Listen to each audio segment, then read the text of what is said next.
Olá, pessoal. Aqui, professor Adriano Viaro, mais uma vez com o Fábio Catani em mais um episódio do Batcast. Sempre um oferecimento de Great Job Comunicação que vocês encontram no Instagram ou por greatjob.com.br. Fábio Catani, faça as honras da casa. Bom, Viaro, então hoje temos a satisfação imensa de termos aqui no nosso bate-papo do Batcast a socialista morena Sinara Moreira Menezes, baiana de Ipiaú. Sinara, então, antes de mais nada, muito obrigado por estares aqui conosco. Ambos somos fãs do teu trabalho e queremos falar muito contigo acerca da tua trajetória, da tua autonomia e independência desde 2012, que temos o Socialista Morena, o site que eu cotidianamente acompanho. Mas tu passaste pelas redações das maiores revistas e jornais desse país. Conta primeiro um pouquinho da tua trajetória, como é que chegaste no jornalismo, como é que surgiu esta socialista morena de dentro de ti? Bom, obrigado pelo convite, Fábio, professor Viaro. Olha só, eu comecei a carreira jornalística bem novinha, né? Eu me formei com 20 anos. E aí, logo, eu fui trabalhar em jornal, ainda em Salvador. Trabalhei em jornal, no Jornal da Bahia, que não existe mais. Depois, eu acabei vindo para Brasília. Numa primeira temporada, passei 6 anos em Brasília. Depois, eu fui morar na Espanha. Depois, eu voltei para o Brasil. E aí, trabalhei de novo na Folha, já tinha trabalhado na Folha aqui em Brasília, trabalhei de novo na Folha, e de lá eu acabei indo, já tinha passado pelo Estadão em Brasília também, voltei a trabalhar no Estadão. Na verdade, voltei a não gostar de trabalhar no Estadão, porque da primeira vez eu já não tinha gostado. Mas já aproveitando o que é a característica do Estadão, foi uma escolha difícil? Foi uma escolha difícil. Eu fui trabalhar no Estadão a primeira vez porque eu me sentia assim, em São Paulo, um pouco refém da Folha, sabe? Eu ficava pensando assim, nossa, um dia que a Folha não me quiser mais, onde é que eu vou trabalhar? Não conheço ninguém em São Paulo, estou totalmente fora do mercado, né? Só na Folha. E aí eu quis diversificar um pouquinho, e aí eu fui trabalhar no Estadão. Pedi emprego, eu digo que eu sempre pedi meus empregos. Pedi emprego lá no Estadão, eles me quiseram e eu fui trabalhar no Estadão, mas eu realmente não gostei do ritmo do Estadão e acabei caindo numa espécie de canto da sereia de uma amiga que me chamou para trabalhar na Veja. E eu acabei indo trabalhar na Veja, fiquei na Veja 8 meses só, foi uma experiência bem ruim. Eu acho que jornalisticamente foi a minha pior experiência.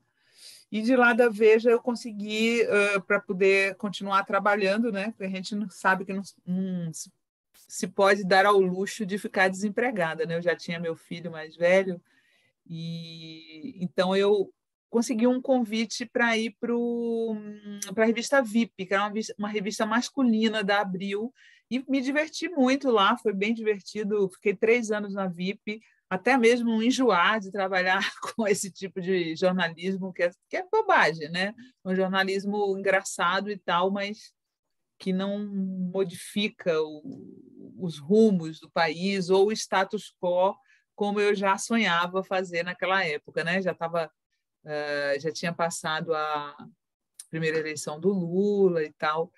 E aí eu tinha tido uma passagem bem rápida pela Carta Capital no ano da eleição do Lula, e eu voltei a trabalhar na Carta a partir de 2008. E fiquei na Carta, muito feliz na Carta, até 2015. Eu criei o site em 2012, mas eu continuei na Carta. Eu só saí da Carta em 2015. Eu pedi porque eu queria ficar só com o meu site. Eu achava que ele tinha um potencial e eu estava meio fugindo, como eu fujo até hoje das hard news, sabe? Eu vim morar em Brasília novamente por questões pessoais. Eu me casei com uma pessoa de Brasília, mas eu não gosto de hard news. Eu trabalho às vezes com isso, divulgo quando é importante, mas eu mesma fazer não me agrada. Mesmo no período que eu trabalhei aqui em Brasília da primeira vez, nunca foi o meu forte, sempre foram mais matérias laterais. Sabe aquelas matérias assim, tipo, tem uma CPI, né? Aí todo mundo vai lá cobrir o presidente da CPI, o relator da CPI, e eu ia cobrir o clima, eu descrevia o ambiente, eu contava curiosidades sobre personagens laterais. Sempre foi a minha visão da política, um pouco mais transversal, digamos assim. E aí, quando em 2012 eu fiquei com muita vontade de ter um espaço onde eu pudesse opinar, porque todo o meu trabalho jornalístico até então tinha sido de repórter, né? Repórter não opina, repórter entrevista e os outros opinam através do repórter. E eu já achei que eu já estava numa idade e num tempo de carreira que eu queria opinar também, eu queria dizer o que eu pensava das coisas. E aí eu criei o meu blog e ele foi crescendo e eu chegou num ponto que eu estava afim mais de fazer o blog do que escrever matéria para carta, entendeu? Uhum. É diferente, a carta me dava muita liberdade, mas assim, estando em Brasília, sendo sustentado por eles, eu tinha que cobrir hard news. Então, assim, fazer 17.000 caracteres semanais de hard news é pesado, é bem pesado. Chega uma hora que você fica muito cansado. Eu chegava na quinta-feira à noite, que era o dia do fechamento, eu ficava muito estressada. Aquilo estava acabando comigo. Então, eu preferi ficar só com o site. Foi no começo difícil, mas agora até que eu estou me virando bem, viu? Muito bem. Não, e o site, para quem ainda não conhece, o site Socialista Morena, ele trabalha com uma diversidade de assuntos maravilhoso. Eu gosto muito das matérias sobre cultura, e se trata de política, se trata de economia, se trata de todo que é tipo de variedade. E tu tens certamente uma equipe de apoio, mas tu também colaboras com outros sites, né? Tu também colaboras com outros veículos de comunicação, né?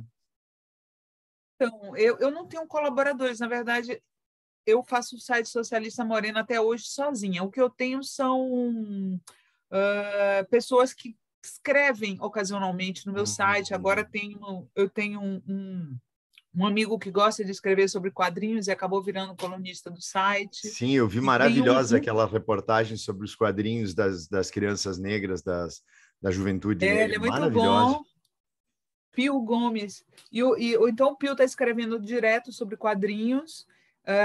E o Maurício Búrigo, ele é um tradutor fixo, que está sempre lá dando uma força, porque às vezes tem sites, tem matérias em sites internacionais que eu acho interessantes e que às vezes eu quero publicar no Socialista Morena, então o Maurício também colabora no sentido de traduzir, né?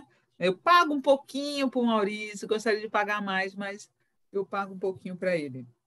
E Sinara, o site ele sempre teve a ideia de ser um almanaque, sabe? Ele não é um site que cobre o dia a dia da política, a não ser ocasionalmente, quando tem alguma coisa muito, né, que não pode deixar de cobrir.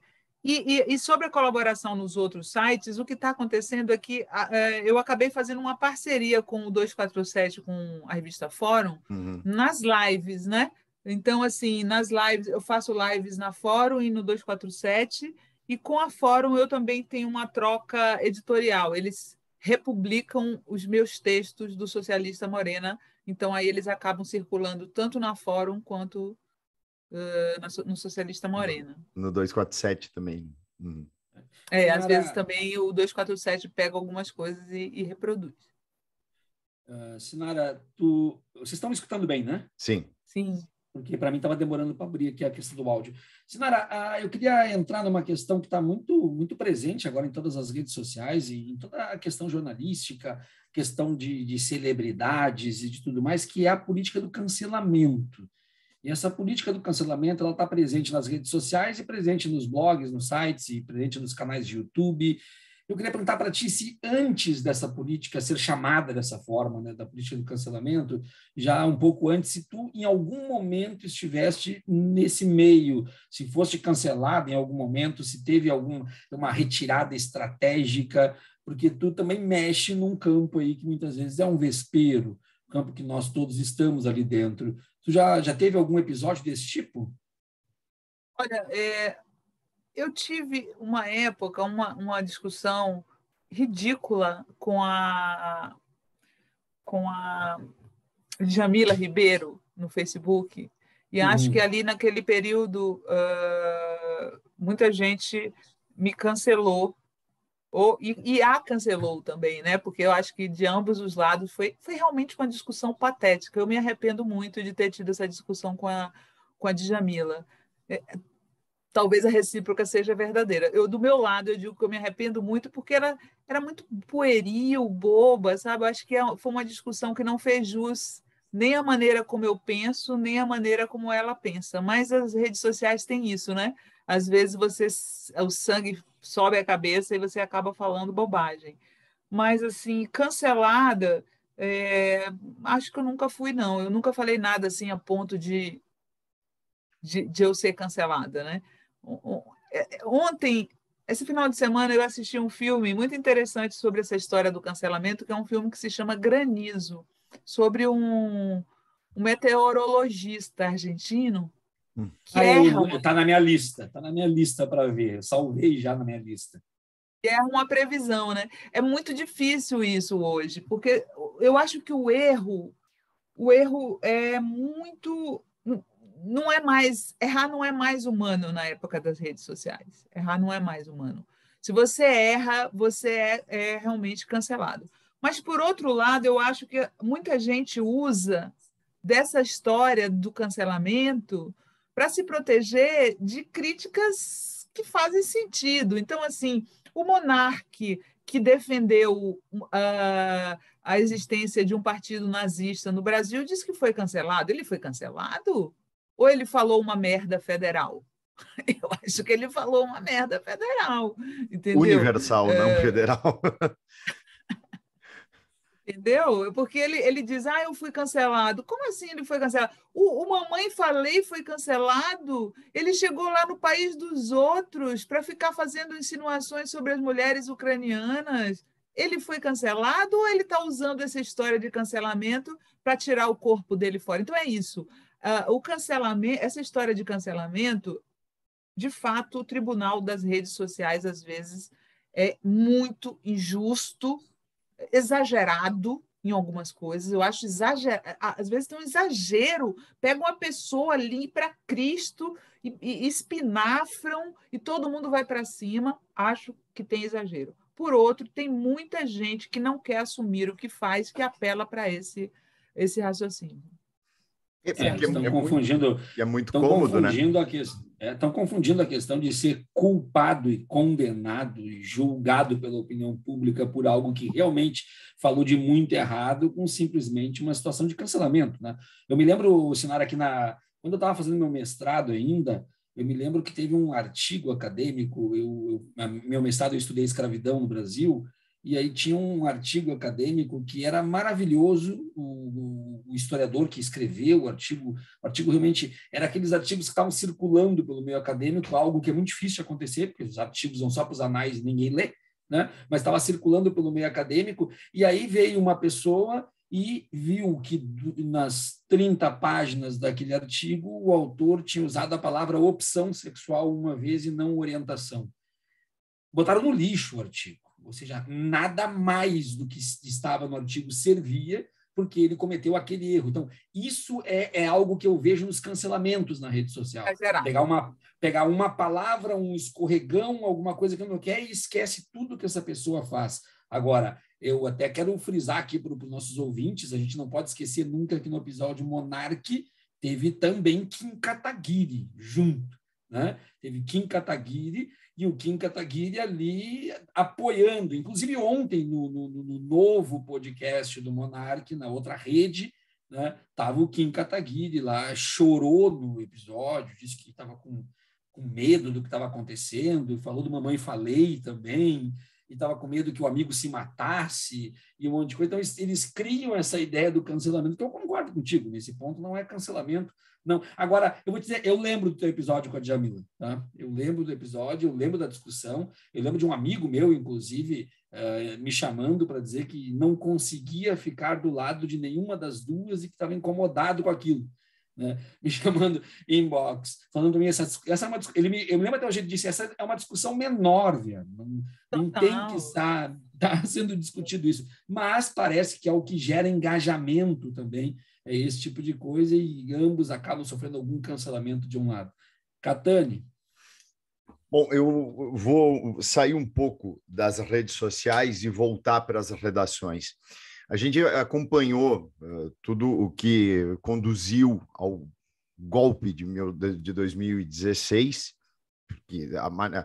Se as pedaladas fiscais da Dilma justificaram o impeachment, o Bolsonaro, quando abriu a boca para agradecer os votos, já poderia ter sido impeachmentado, porque já o fez dizendo que a Praia Vermelha ia voltar a ser utilizada numa alusão às desovas dos corpos dos mortos. Isso em meio à posse.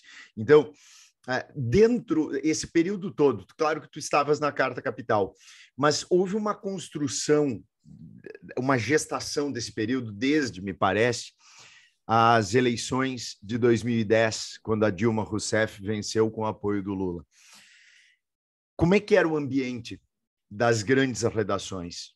Como é que se lidava com essa afirmação da esquerda petista para um terceiro e depois foi para o quarto mandato? Como é que funcionava isso? Porque a gente viu a grande mídia tomar um partido do impeachment que foi avassalador. Parecia que se tratava da invasão da Rússia na Ucrânia. Trataram mais ou menos da mesma maneira maniqueísta. Eu acho que a mídia, a partir de... Eu acho que vem de antes. Desde que o governo Lula começou, que a mídia, como que eu chamo, comercial, né, a mídia burguesa, ela se recusava, embora Lula desse todos os sinais de que era um estadista com E maiúsculo, uma figura respeitada no mundo inteiro, que fez muito bem para o Brasil nos 8 anos em que ele governou o Brasil, ele nunca foi tratado com deferência. Nunca foi. Ao contrário do Fernando Henrique Cardoso. Desde o começo, houve uma intenção da mídia de tratar Lula como se fosse menor, como se fosse uma pessoa que envergonhasse a nação. Enquanto nós que votamos no Lula, éramos desrespeitados constantemente, né? Porque pelo fato da gente votar no Lula, nós éramos considerados pela imprensa hegemônica como burros, desinformados, né? Sobre o Nordeste, eles falavam que o nordestino estava sendo enganado pelo Bolsa Família, quando hoje, olhando em retrospectiva, a gente pode ver que os nordestinos são a região onde se vota mais conscientemente no país hoje, em termos de consciência política. O Nordeste hoje é a região que tem mais consciência política, né? Não é à toa que Bolsonaro ali ainda não se criou, não sei como pode ser no futuro, mas ali ele não se criou ainda. É o que mostra exatamente o contrário que a mídia comercial dizia, toda eleição. O Nordeste é que elegeu o Lula. O Nordeste é que elegeu a Dilma. Eles não sabem votar. Aí começava aquela onda de xenofobia contra o Nordeste. Tudo isso alimentado pela mídia e pelas redes sociais, né? Então, eu fui vendo esse negócio não crescendo. Eu me lembro que, em 2009, eu acho, a Folha de São Paulo publicou um artigo do César Benjamin, dizendo que o Lula tinha tentado estuprar uma pessoa quando estava preso. Eu nunca pensei que a Folha de São Paulo ia publicar um negócio daqui. Eu nunca pensei, eu tomei um choque, que o jornal onde eu trabalhei tanto tempo publicasse um artigo que vamos dizer, a fake news inaugural dessa última temporada, né? Aí depois veio também na Folha a Dita Branda, chamar a ditadura de dita branda. Aí depois veio também na Folha de São Paulo, né, que é considerado um jornal imparcial, que só tem rabo preso com o leitor. Veio a ficha falsa da Dilma. A Folha publicou a ficha falsa da Dilma. E então, assim, o jogo nunca foi respeitoso em relação ao PT. E aí veio a Lava Jato. Com a Lava Jato, os jornais encontraram o instrumento ideal de perseguição contra o PT e uma forma de ganhar a eleição no tapetão, porque, pelo visto, eles acreditavam que nas urnas o PT ia ficar uns bons 25 anos no poder. Eles sabiam disso, né? A Dilma saía, voltava o Lula. Ficava mais 8 anos. E aí? Então, eles viram isso se desenhar na frente deles e foram buscar uma maneira de ir para o tapetão, né? Já tinha começado nas Américas um processo de deposição de presidentes que eles, usando um eufemismo, deixaram de chamar de golpe para dizer que eram deposições constitucionais, que elas estavam previstas na Constituição. Então, depuseram constitucionalmente, entre aspas. Me lembro muito bem de Reinaldo Azevedo escrevendo isso, né? Depois ele mudou de posição, mas eu me lembro bem do que ele fez a partir da queda do Zelaya em Honduras. Zelaya caiu, deposição constitucional, segundo eles. Depois veio o Lugo, no Paraguai, eles também chamaram de deposição constitucional. Eles não usaram o termo golpe. Aí depois veio as perseguições ao Rafael Correia, e aí veio o golpe contra a Dilma, que eles também chamaram de deposição constitucional. Quem chama de golpe somos nós. Quem chama de golpe somos nós. Então, a mídia participou ativamente disso tudo. Ativamente disso tudo. O golpe de 2016 foi patrocinado pela mídia hegemônica. Não sei como era estar trabalhando lá dentro desses jornais, porque eu já não estava. Mas eu fico muito chateada, porque, além de tratarem mal o Lula, os jornais hoje insistem numa fake news de que o Lula é igual ao Bolsonaro. É uma maneira de diminuir o Lula o tempo inteiro. Eles são incapazes de reconhecer o valor do Lula. E tudo que o Bolsonaro usa de discurso partiu da mídia hegemônica. Quem é que começou a falar mal do Foro de São Paulo como se fosse algo demoníaco? Foi o Bolsonaro ou foi a mídia comercial e depois Bolsonaro pegou esse discurso? Quem é que falou que a ditadura não matou muita gente? Foi o Bolsonaro ou foi a Folha? Então, assim, eles, infelizmente, pavimentaram o caminho para o Bolsonaro. Eles não achavam que o Bolsonaro ia ganhar. Eles acharam que os tucanos, que é o partido da mídia, é o PSDB, partido da mídia. Da maior parte, né? Porque hoje tem uma mídia bolsonarista mesmo. Então, hoje tem...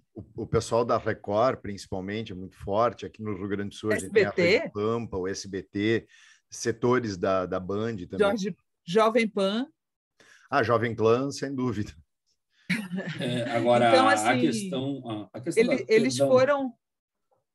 eles foram todos para esse lado do Bolsonaro ou são tucanos. Nunca houve uma mídia simpática ao PT. Nunca. Se a gente pegar a questão da Record, especificamente da Jovem Pan, a gente vai ver também, Sinara, esse discurso muito forte de Foro de São Paulo e esse discurso da ditadura não ter matado muito, mas a gente vai pegar isso com uma influência muito grande de Olavo de Carvalho, muito grande.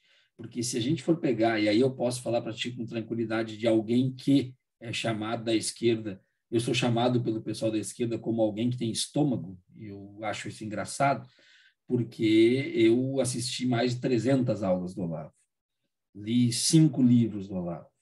Comecei em 2009, foi 2010 e com força em 2013. O Olavo já em 2009 e 2010, ele fazia aulas inteiras de 4 horas de duração só sobre o Foro de São Paulo. 4 horas. E isso está dentro da Record, está dentro da Jovem Pan, vindo daquele... Como é que é o nome daquele jornalista que era Lacombe. da... Lacombe, exatamente. Eu sou do tempo, seguindo aulas do Olavo, de quando o Lacombe interagia com o Olavo nas aulas do Olavo. Interagia. Ainda na Globo. Isso eu assistia. Eu cheguei a assinar o curso online de filosofia do Olavo. Eu assistia. E eu ia para a rede social, e dizia ao pessoal, gente, isso é perigoso. E o pessoal, está perdendo teu tempo. Eu, não, isso é perigoso. A retórica desse velho é algo muito perigosa. E ele trouxe a questão, então, do Foro de São Paulo, isso é o parênteses que eu queria fazer, com muita força, e da ditadura. Ele apresentava dados totalmente distorcidos por ele mesmo, com a retórica dele. Ele trazia documentos do Foro de São Paulo e ele botava os prints dos documentos com declarações do Lula desviando dinheiro da Petrobras para bancar revoluções em Angola e em Cuba. E eu dizia para o pessoal, gente, é óbvio que esse pessoal vai acreditar nisso. Eles vão acreditar nisso. E acreditam até hoje. Mas onde foi que o Olavo construiu sua reputação? Quem deu palco para o Olavo lá atrás? Olha a sessão de tendências e debates da Folha, a sessão com mais prestígio do jornal em termos de artigo, de publicação de artigos, né? São artigos mais de fundo, mais longos. Quantas vezes Olavo de Carvalho assinou artigo na página de tendências e debates? E se assinando um filósofo. Aqui no Rio Grande do Sul, na Zero Hora, do Grupo RBS, que é filiado da Globo. E a mesma Folha de São Paulo, que em meio ao processo golpista mais recente, também colocou como seu colunista Kim Kataguiri.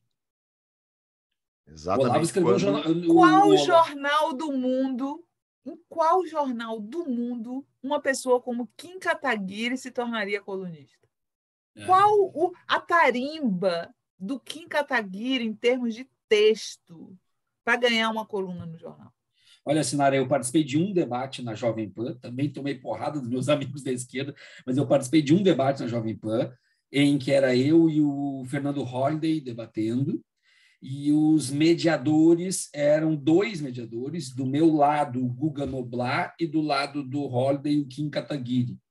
E a temática era Zumbi dos Palmares, por eu ser pesquisador de zumbi, e o Holliday dizer que zumbi tinha escravo e tudo mais. Naquele debate, eu fiquei apavorado. Inclusive, tenho no meu Twitter, é o post fixado até hoje o debate, se tu quiser acompanhar depois, se tiver estômago, né, quiser acompanhar o debate.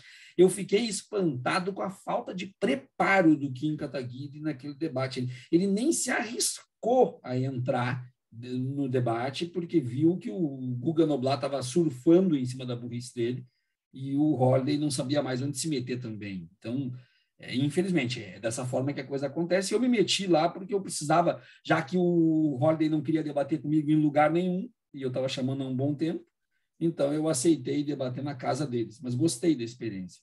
Gostei, te confesso que gostei. Vou assistir. Tá lá, é o meu tweet fixado, foi na pandemia.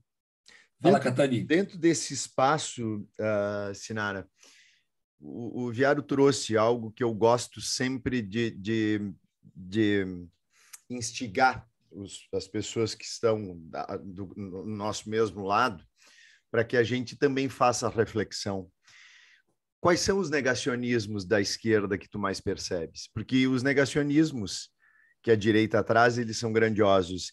Esse negacionismo que a esquerda fez em relação ao Olavo de Carvalho durante muito tempo custou muito caro. E há vários outros. O que tu pensas desses nossos negacionismos? Olha, eu vejo alguns negacionismos. Eu vejo um negacionismo que nos prejudicou muito foi achar que o Bolsonaro era burro. Bolsonaro não é burro, não é mesmo. E eu mesma passei muito tempo achando que ele era burro. Quem me alertou para o fato de que ele não é burro foi o Lula. O Lula, quando ele estava preso, ele deu uma entrevista e falou: a esquerda ela se engana achando que Bolsonaro é burro. Gente burra não se elege presidente da República. Sacou? É verdade, a gente subestimou o inimigo completamente, né? Não podemos passar de novo por esse erro, de subestimar o inimigo. Outro negacionismo que eu vejo na esquerda é que tem um setor da esquerda que se apega muito a dogmas que não existem mais, sabe? Tem coisas assim. Eu vou dar um exemplo bem simples. Para que a gente precisa defender as empresas brasileiras de aviação se todas elas são privadas? Né? Quando teve aquela história, vamos abrir para as empresas aéreas estrangeiras virem operar aqui. Eu acho normal. Eu acho normal. Quando a gente tinha empresa estatal, né, vamos dizer, na Argentina, que tem aerolíneas, eu entendo reserva de mercado, mas no Brasil, que são todas privadas, que venham outras no melhor preço, sabe? Então, assim, alguns apegos que a esquerda tinha, eu não tenho. O tempo das revoluções, ele não já passou? Eu acho que já passou. E das Eu ditaduras acho. também. Hã? Inclusive as ditaduras de esquerda também. Já Esse passou. tempo já passou, a gente já superou isso. Eu acho que ainda existe muita gente apegada à União Soviética. Eu acho um pensamento preso no passado, sabe? Por que eu tenho um Allende aqui? Porque eu acho que, de certa forma, o Allende, toda vez que eu falo do Allende, fala, mas é o Allende, eles mataram. Uai, eles mataram o Allende, mas a forma de pensar do socialismo dele é mais avant-garde do que a outra. Uhum. Tem mais a ver com os dias de hoje do que as outras. O Allende via o socialismo de uma maneira de convencimento da população e não pelas armas. Ele nunca acreditou na revolução pelas armas. Eu estava participando, Sinara, essa semana passada, agora do Vozes Progressistas, ali no Twitter. Fui convidado para ser um dos oradores junto com o pastor Ricardo Gondim, que é um pastor amigo meu, pastor progressista também. Conheço, muito inteligente. E aí eu não vou dizer que eu me incomodei, mas eu fiquei espantado quando, depois que eu fiz toda a minha fala, o Gondim fez a fala dele, porque era a questão dos desvios de dinheiro para os pastores evangélicos vindo do ministério. E aí, depois que eu fiz toda a minha fala e que eu alertei algumas situações que eu pensei, que eu entendo que eu deveria alertar, uma pessoa pediu a fala para fazer perguntas e ela me disse assim: tá, eu achei a sua fala maravilhosa, professor, parabéns, mas onde que o senhor encaixa essa sua fala na relação da estrutura com a superestrutura de Marx? Eu te juro, foi essa a pergunta.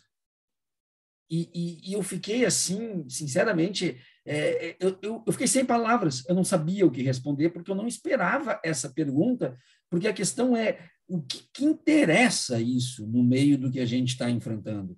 Eu não estou fazendo uma conferência na academia, eu não estou fazendo uma apresentação de trabalho para cumprir créditos num estrito sensu, eu não estou... Não, a gente está no meio da luta, a gente está no meio de um temporal. E outra, essa forma da esquerda mais intelectualizada de sempre escrever o que só meia dúzia entende, nós tomamos um pau por causa disso, Sinara. Eu detesto, sabe o quê? Eu odeio quando falam assim... Aí eu falo, né? Para ser socialista, a pessoa só precisa dizer que é socialista e que luta pela justiça social. Não é assim, não. A pessoa tem que ler o Capital, tem que ler não sei o quê. Eu falei, mas vocês estão espantando o homem do povo que quer ser socialista. Vocês estão espantando o homem puro, sem estudos, que quer ser socialista. O Lula não seria socialista nunca por esse parâmetro. E te digo que eu fico muito espantada que tenha gente neste país que idolatre Stalin e não idolatre Lula. Sinceramente, eu não consigo entender. E eu conheço. Eu também conheço. Eu não consigo entender. Você tendo um líder de massas, com a cabeça boa, com a cabeça para frente, como Lula, né? Que já enxergou, que talvez... Né? Vocês sabem quando eu falo essas coisas? Falo, então você não é socialista, você é social-democrata. Gente, a gente está na barbárie. Se a gente estivesse na social-democracia, seria um avanço. A gente está na barbárie, amigos. Então, se o Lula diz que ele é social-democrata, ele se insere mais nessa questão que falam que é etapista, né? Etapista. Chamavam Allende de etapista também, de que o socialismo virá em etapas, você tem que passar por fases. Tem gente que acredita nisso, eu acho que talvez o Lula se insira nessa mesma corrente do Allende de acreditar num socialismo por etapas, que você vai passando, ultrapassando etapas. E vou dizer uma coisa aqui, só para fechar esse pensamento que eu tenho muitas dúvidas em relação... Eu sou socialista, acredito que seja possível um governo socialista, mas hoje, eu não sei se eu acredito numa sociedade socialista. Por quê?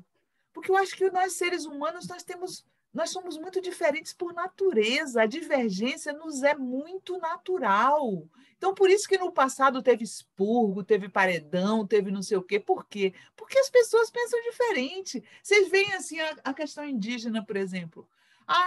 Tem indígena que apoia Bolsonaro, como todos nós. Por que o indígena ia ser diferente? Por que o indígena... os indígenas todos apoiam a esquerda. Por quê? Com base em quê? Então, eles não são humanos. Nós vamos desumanizar os indígenas para fazer isso, porque é natural do ser humano a divergência. Então, hoje eu estou bem mais... minha cabeça funciona muito mais em lutar por um governo socialista em curto prazo, né? Pode ser que a longo prazo, não sei quantos séculos, se concretize essa história da sociedade socialista. Mas eu, francamente, sou cética de um lugar onde todos pensem igual. Eu sou cética, não acredito. Sinara, eu tenho muita consonância com esse teu pensamento, porque, para mim, como pode existir socialismo se tu já projeta esse socialismo sendo excludente? Então, ele não é socialista, porque ele tem que ter o espaço de convivência da sociedade. Eu gosto muito do pensamento daquele tipo de democracia radical da filósofa Chantal Mouffe. A ideia de conseguir... Já ouvi, eu até publiquei ela no meu site. Muito boa. Maravilhosa. Muito boa. O conceito de democracia radical dela é o conceito que eu mais acredito. O próprio Marcuse, que eu acabei lendo nessa pandemia, o próprio Marcuse, ele aponta outros caminhos para o marxismo hoje, né? Imagina, hoje que eu estou falando dele é nos anos 70, ele era crítico da... Eu estava até com um aqui por aqui. Ele foi um dos primeiros intelectuais marxistas a apresentar críticas ao processo da União Soviética. Aí hoje eu não posso falar? Eu não posso falar? Gente, pelo amor de Deus, sabe? Que tipo de socialismo é esse que não evolui, que fica parado no tempo? E que necessita de um Estado ditatorial para se afirmar.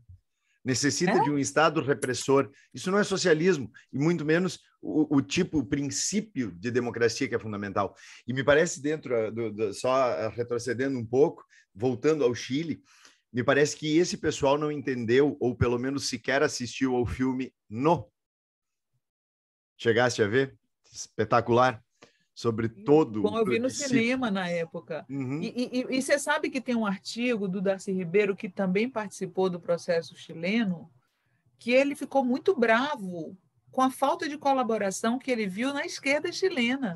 Exatamente. Então, ele fala que a esquerda chilena foi muito responsável pelo golpe. Puxou muito a corda, esticou muito a corda. Eu vejo esse processo hoje no Brasil. O Lula está aí costurando essa aliança com o Alckmin. Sabe, eu vejo isso de uma forma bonita. Eu acho que eu passei até a simpatizar mais com o Alckmin, porque vai ser uns ataques tão brutais a ele. Eu duvidei que ele topasse, sabia? Eu duvidei, porque vão vir com tudo para cima dele, porque ele não é mais tucano, ele não tem mais blindagem. Ele agora é vice do Lula, então ele vai apanhar muito. E já começou, né? Vocês lembram? Tem 2 semanas aí que já arranjaram denúncia contra o Alckmin. Então, eu vejo o Lula costurando com o objetivo que me parece claro, que é recolocar o Brasil nos trilhos da democracia. Um governo claramente de transição. O próprio Lula também já falou, que lembra muito aquela época pós-ditadura, né? É um governo de transição. Eu mesma não acredito que o Lula vai ficar mais de 4 anos.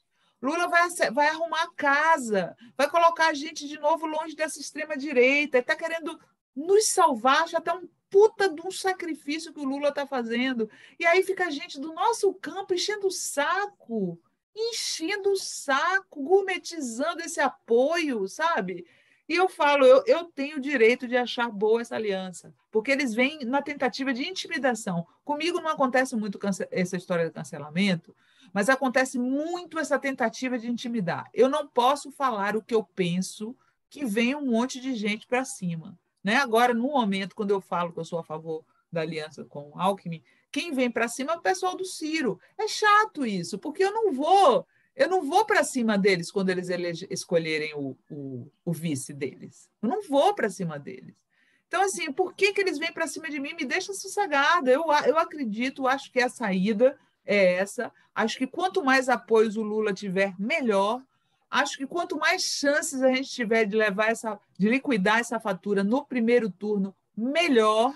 Então, assim, eu tô no barco do Lula, sabe? Aí eles falam, o que o Lula fala, você obedece. Esse tipo de desrespeito, sabe? Desrespeito, porque até parece que eu vou obedecer, meu pensamento obedece a alguém, sabe? Não, eu penso, já fui criticada muitas vezes por gente do PT, porque tem coisas que eu não aceito. Por exemplo, acho totalmente desnecessária a aliança do PT com o MDB na Bahia, minha terra.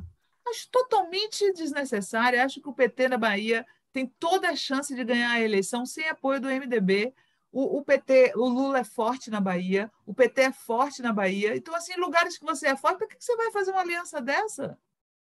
Com Gedel Vieira Lima, Gedel, sabe? esse é um... É o MDB do Gedel, não aceito. E aí falei, muita gente do PT, você está aí ajudando o pessoal do Ciro. Caguei para o pessoal do Ciro. Eu não vou abrir mão de falar as coisas que eu penso pensando nas consequências. O que eu penso nas consequências é não falar coisas que possam me render processo. Isso sim, porque a arma da extrema-direita é essa, nos cercar de processo, nos processar, nos quebrar financeiramente, né? Então, isso que eu penso. Agora, eu deixar de falar o que eu penso porque, não, vou desagradar fulano, vou agradar Beltrano, não estou nem aí. Não, eu acho que a gente tem muito purismo dentro, ou muito pensamento purista dentro da esquerda, de que entrou um Alckmin, então nós estamos deixando de ser o que nós somos, ou estamos deixando de recapitular ideias do passado e coisa, e que está dentro dessa ideia da manutenção dos discursos que meia dúzia entende e achar que a gente tem, então, que ir à frente nesse tipo de discurso. Sinara, eu queria fazer uma pergunta para ti. A gente entrevistou aqui no nosso programa o Tarso Genro, ex-governador do Rio Grande do Sul, ex-ministro do Lula em várias pastas, e o Tarso Genro, na entrevista que deu para nós, ele disse uma frase assim que virou emblemática no episódio, né? Ele disse: o Lula nunca foi de esquerda, Lula sempre foi de centro. E ele não falou isso como crítica, ele falou isso apenas como uma obviedade para ele. E gerou, claro, que uma ressonância enorme, alguns concordando e outros discordando. E eu quero te ouvir. Concordo inteiramente de quem fala que o Lula é de centro. A trajetória de Lula é uma trajetória de esquerda, né? Centro-esquerda, vai lá, mas esquerda, ele não é de centro. Se ele fosse de centro, ele seria como o PSDB, né? Que é centro-direita. Não vejo no Lula características de centro, eu vejo no Lula características de esquerda. Uma pessoa que apoia o MST é de centro? Uma pessoa que apoia o MTST é de centro? Uma pessoa que apoia a luta indígena é de centro? Não, gente. Não. Uma pessoa que quer terra para quem tem fome, quem quer plantar, é de centro? Não. Eu acho que uma pessoa de centro não estaria interessada em reforma agrária. não estaria interessada em não ter mineração em terras indígenas hoje. Eu acho que o Lula, houve uma época, acho que foi em 2006, que ele estava no poder, que ele deu umas rateadas. Ali ele deu. Eu me lembro duas entrevistas do Lula que me deixaram irritada pra caramba. Foi quando ele falou que antes eu achava um absurdo tomar Coca-Cola e agora não existe nada mais delicioso do que acordar de madrugada e tomar uma Coca-Cola gelada. Eu achei tão bobo isso, isso foi ceder a mais barata provocação, sabe? E ele falou nessa mesma época aquela frase ridícula que volta e meia tem alguém que repete que uma pessoa, depois dos 40 anos, continuar de esquerda é maluco, uma coisa assim, sabe? Nada a ver, nada a ver. Pelo contrário, das pessoas que eu mais admirei na vida foram de esquerda até o fim. Morreram esquerdistas, tipo Florestan Fernandes, próprio Darcy. Morreram de esquerda, não existe isso. E na época eu fiquei bem brava, mas depois o Lula amadureceu também, sabe? Ele amadureceu. E eu me lembro muito bem dele falando sobre a cadeia, que a cadeia deixou ele mais à esquerda do que ele era. Então, eu não vejo, ao contrário do Tarso, o Lula como um homem de centro, não. Eu acho que o Lula é um negociador, ele, de fato, ele é um conciliador nato. Ele fez esse caminho da conciliação de classes, que uma hora nos pareceu o seu pior defeito, e, no entanto, num país como o nosso, a gente está vendo que talvez seja a sua maior qualidade mesmo. E algo que ninguém na história desse país conseguiu fazer, nem Getúlio Vargas. Getúlio Vargas, ele teve uma política mais de viés paternalista e, sobretudo, ditatorial. O Vargas, ele não trabalhou nada dessa conciliação, até porque ele nunca concedeu efetivamente direitos de participação ativa para a população. E o Lula me parece que tem uma capacidade de leitura e até acredito que o governador Tarso possa ter, não quero fazer, imagina quem sou eu, a pretensão para querer interpretar, mas me parece que muito mais nessa questão de ser um homem mais negociador e que nunca assimilou aquela teoria da esquerda que fundamenta a radicalidade. Acho que o que o Tarso quis dizer é que o Lula nunca foi um radical. Isso é verdade. Lula nunca foi um radical. E um radical, inclusive, nos fundamentos teóricos que estabelecem o alicerce, o cimento da esquerda. Me parece que aí... o Lula está nessa, de social-democracia. Acho que o Lula também nunca acreditou em Revolução Armada. Nunca, duvido que o Lula tenha acreditado nunca em Revolução Armada. Mas eu também nunca acreditei, me considero de esquerda. Nunca acreditei. Eu acho hoje, assim, e também na própria história, é um karma muito pesado você começar uma coisa bonita matando tanta gente, sabe? Para mim, não existe compatibilidade entre a palavra liberdade fora da democracia. Não há compatibilidade em liberdade sem democracia. Agora o teu som sumiu. Por isso que eu tenho esse cara aqui, ó. Uhum. Porque eu vejo sim, a gente, Darcy mesmo falava, né? Você sabe que o meu site é homenagem ao Darcy Brizola. O nome do site é homenagem ao Darcy Brizola. O nome do site é Socialista Morena, muita gente me chama de Socialista Morena. Eu costumo dizer que eu sou editora do Socialista Morena. Porque o Socialista Morena, para mim, é uma ideia de socialismo, né? É a ideia de socialismo do Brizola e do Darcy, que quando voltaram do exílio falaram que o Brasil precisava de um socialismo brasileiro. Ele não precisava de um socialismo soviético, ele não precisava do socialismo cubano, ele não precisava de socialismo de nenhum lugar, ele precisava do socialismo brasileiro, mestiço, moreno. Foi daí que veio essa história do socialista morena. E o Darcy falava também que o socialismo é um trabalhismo. é um trabalhismo. Você quer alguém, né? Porque o Ciro tenta usurpar esse título do Lula, mas tem alguém que se identifique mais com a ideia de que o trabalhismo é um socialismo do que o Lula? O Lula tem uma história em relação aos trabalhadores do Brasil, gente. Que vai tirar essa história do Lula, sabe? Desde lá atrás, desde 79, como líder das greves dos metalúrgicos, né? Chegando até o período que ele foi presidente da República, sempre preocupado foi a ascensão pelo consumo, erramos, devíamos ter falado, tudo bem, erramos, né? Mas também acertamos um monte de coisa. Eu sei que o Lula saiu do governo com o Brasil todo feliz, era rico feliz, era pobre feliz, era preto feliz, era branco feliz, todo mundo estava feliz ou não estava. O cara saiu com 80% de aprovação. Ué, então, assim, o que querem mais de um líder de esquerda? Dar o que não é possível, ele não vai dar. É possível, né? Eu vejo as pessoas, o melhor candidato a vice para o Lula seria o Flávio Dino. Gente, esse pessoal parece que não acordou para a realidade, não. Vocês acham que uma chapa do Lula com Flávio Dino tinha alguma chance de se eleger nesse país hoje? Nenhuma. Que está aí com essa extrema-direita autoritária no poder, militarismo, com esse militarismo a toda. Vamos botar um pouquinho. Sabe, eu acho que o Lula ele puxa muita gente para a terra, às vezes, sabe? Tem gente que está viajando ainda.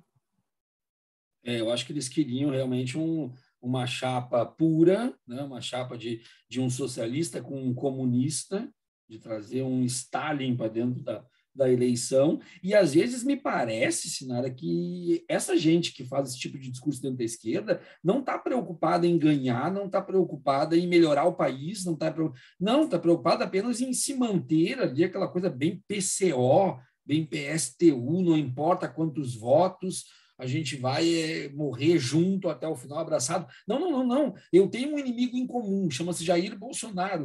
Quer vir junto, falaram que é que um o inimigo Alckmin em comum? é pior do que o Bolsonaro.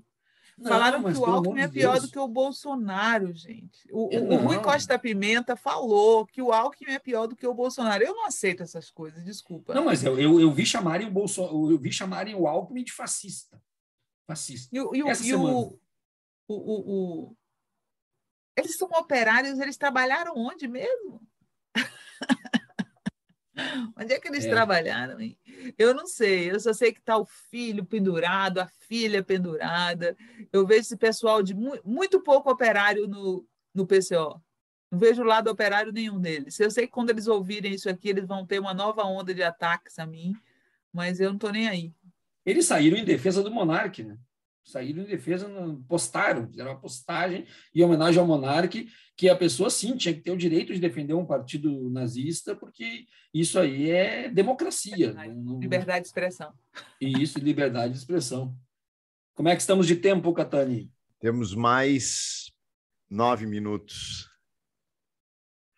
Então, vamos lá. Encaminha aí a tua última e depois eu faço a minha última. Eu até fiz alusão ao filme No, que mostra justamente o final da ditadura do Pinochet e o quanto a esquerda chilena queria continuar denunciando os crimes do Pinochet, porque o plebiscito já estava contado, e aí chega aquele personagem do Gael Garcia Bernal, e que está em consonância, assim, com a história chilena, e propõe exatamente essa coisa que o Lula está propondo para nós. E eu acho que, por mais também que a gente acumule ranços com outros grupos da esquerda, do trabalhismo, esse é o momento de uma frente ampla. O Juca Kfouri até falou esses tempos, ampla até doer. E por isso a gente tem que suportar essas dores, porque é um momento crucial da história do Brasil, como poucos a gente atravessou. E lembra muito as circunstâncias que, desde a década de 50, acabaram conduzindo ao golpe de 64. E a gente não pode brincar, a gente não pode flertar com essa ameaça, não é? E lembrando sempre que hoje é 11 de abril, né, Catani? Uhum. Hoje é 11 de abril, então, a eleição de Castelo Branco, aniversário da eleição em 64.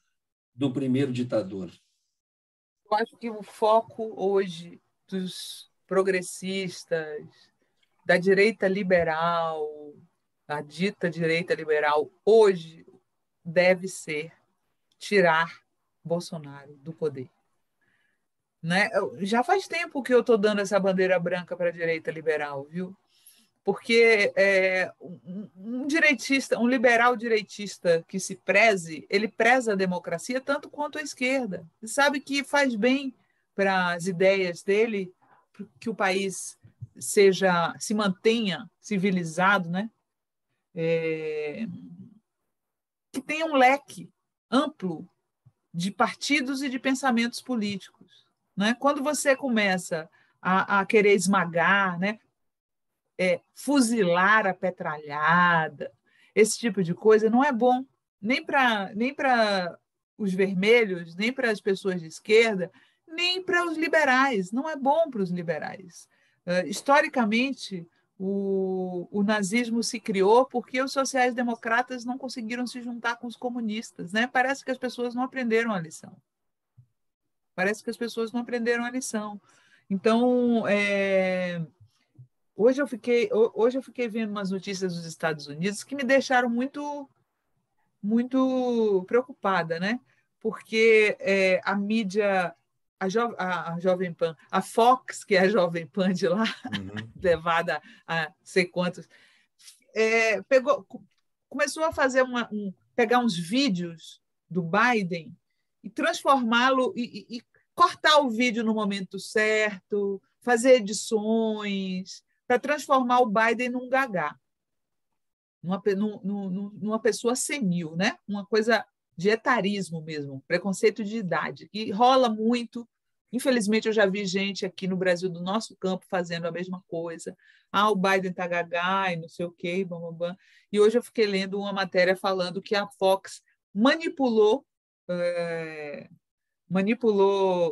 vídeos do Biden para parecer que ele estava perdido num evento público na Casa Branca com Obama, que ele não sabia onde estava, que ele estava abandonado. E depois você vê o vídeo completo, você fica assim, caramba, o que eles não vão fazer aqui no Brasil na campanha de 2022? Né?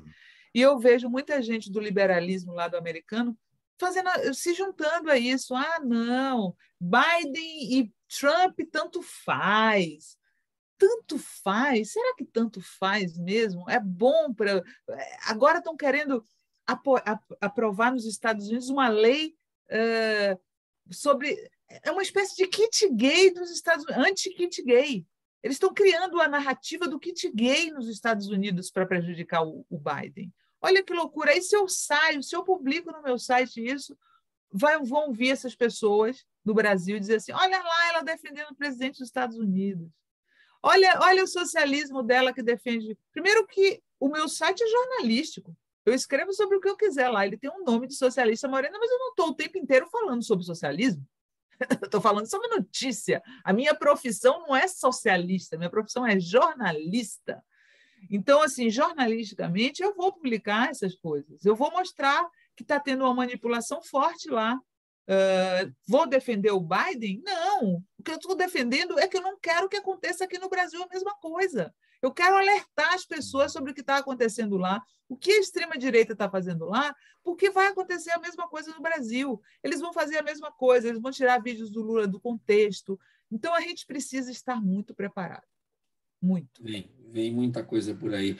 Sinara, para encerrar o nosso bate-papo, a minha última pergunta para ti é justamente em relação ao que pode acontecer de pior. Eu não quero nem pensar no que pode acontecer de pior, mas em acontecendo, a nossa democracia corre riscos, Sinara Menezes?